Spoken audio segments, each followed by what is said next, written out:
Hi guys, and welcome to today's task.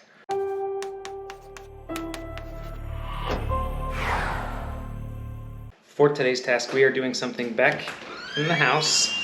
This is my garage. It's small, but there's so much stuff in here. And when the car's in here, there is very little room. But there is also very little light. There's a light on the garage door opener. Not very bright. There is a light right there. This is an old style fluorescent bulb light. It is very outdated. It was one that I've repurposed from this house, and it is just kind of given up the ghost. And I know that it's not just the bulbs, it is the ballast that is bad. If you know anything about fluorescent lights, they require a ballast that kind of modulates the power coming in and out of that light bulb. And if they go bad, your light just flickers on and off like that. I'm surprised the camera's not showing it, but during the nighttime, if you come turn this light on, you still can't see anything out here. So we are gonna replace that today with a new light. You guys, this is a project that you probably wanna go to your local home store for. So Home Depot, Lowe's, Ace Hardware, maybe one of those guys. You can go to an electrical wholesale place, but a lot of wholesale places right now are only selling to contractors. So if you're upgrading lighting just in your garage, something simple like this, these box stores are probably the best bet. So I picked out this is a small compact. It's only 14 inches, but it puts out 1800 lumens. That is one of the numbers you really need to know when you're buying your light. And I know some of you guys are thinking, well, Joel, maybe I don't want to hardwire a light because this light will be hardwired. I will have to get into the electrical box that's above that light. Maybe you just have some already existing light bulbs and you just want a new fixture because one light isn't very bright. There are some really cool options out there. This is a huge LED system setup that just plugs into one light. I will link these in the description as well. All right, we gotta close the garage so we get some even lighting in here. Okay. Actually, I need to bring a ladder and tools in here, so we're gonna open the garage, back up. I was thinking, genius.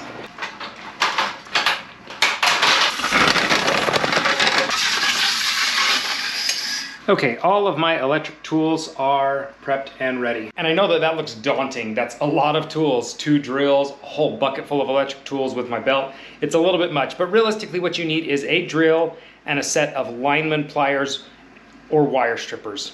All of that will work. There is one tool I will not work on electrical without, and it is my tick tracer. I love this particular one because it's super simple. The only thing that this tick tracer does is tell me if power is present. On any wire, if there's power present, the tick tracer will light up constant. You'll get light sometimes when you bump it against something. That is not an indicator that power is there. It needs to be constant, like so. So our light is currently on, and the next step is to turn the power off.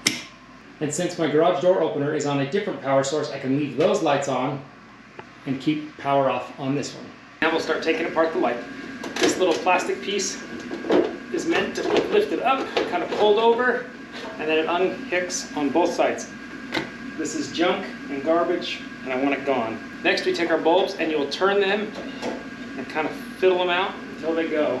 It's supposed to be a 90-degree turn on both of them.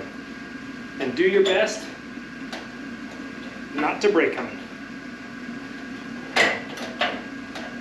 Because 1, glass goes everywhere, and 2, there's really toxic gas in these.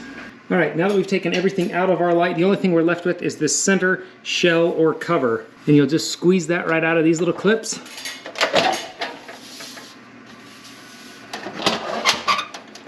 And pull that guy out. And here is what we're ultimately looking for. We need this wire nut and this wire nut. And geez, look at, like, that's melted and wilted, and I think power is actually running through this at some point because I was getting some funny readings. So we're gonna undo those wire nuts, and then we'll drop this down.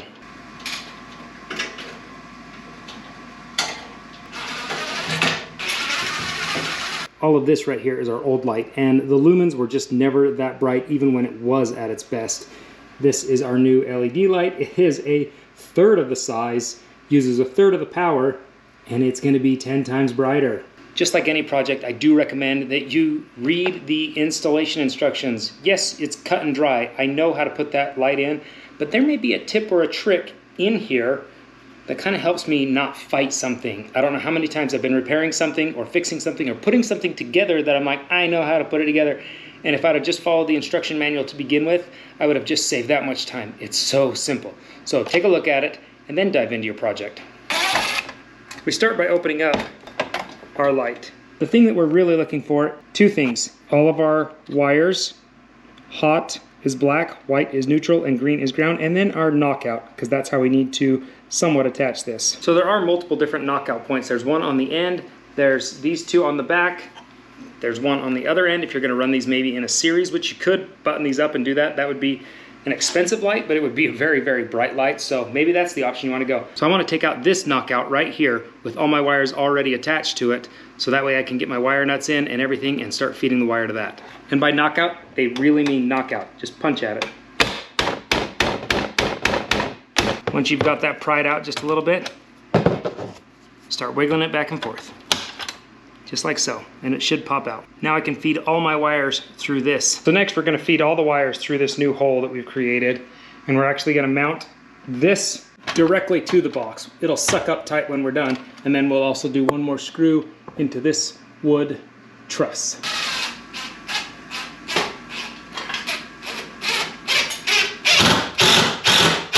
Now we are tight.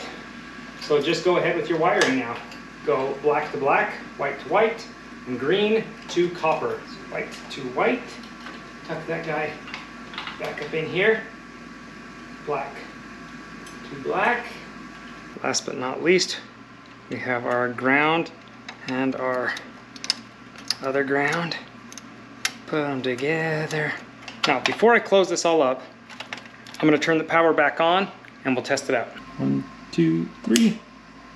Holy beaming bright. That thing is so bright in here. Now we take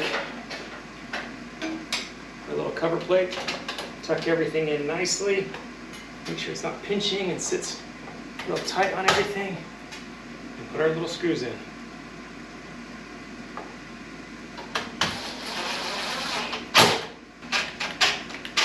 Perfect.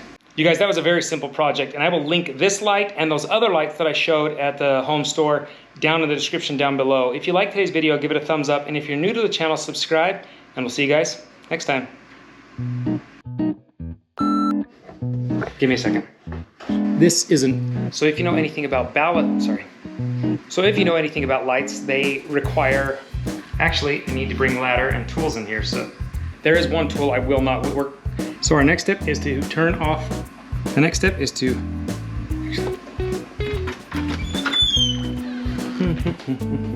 so this box is,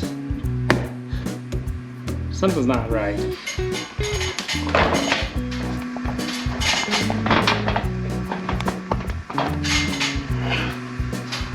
Where can I put this thing so it will stay? I'm a huge believer that if you're gonna, all of this right here is our old, all of this. I'm a huge believer that if you're going to, Olivia, come here. Oh, it's hot in there. It is.